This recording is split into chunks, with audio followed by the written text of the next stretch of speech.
Какъв е най-големият ти страх? Да бъда омъжена за неудачник, който ме кара да работя, да чистя денонощно и да се грижа за децата по цял ден.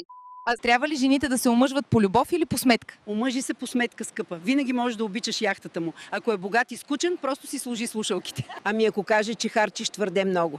Ще му кажа, че печели твърде малко за моя стандарт на живот, Соди. Елементарна икономика.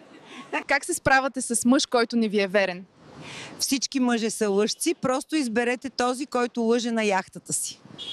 Какво ако мъж търси жена, която може да готви добре? Какво по дяволите? Единственото нещо, което готвя, са планове да намеря мъж, който може да си позволи готвач. Къде хората могат да намерят мъжа, за когото говорите? Не търсите любовта във фитнеса, отидете в голф клуб, скъпате. Там има повече хайвер, отколкото протеинови шейкове. Какво трябва да правят жените, ако мъжът изпраща смесени сигнали? Мила, това не ти е Wi-Fi-то бе. Ако сигналът не е достатъчно силен, прекъсни връзката. Кой е най-бързият начин да отрежеш един мъж? Поискай му да ти плати сметките и да те заведе на пазар, ще избяга със скоростта на светлината. Къде хората могат да научат повече за вас? Мило, просто последвайте Поничка.com.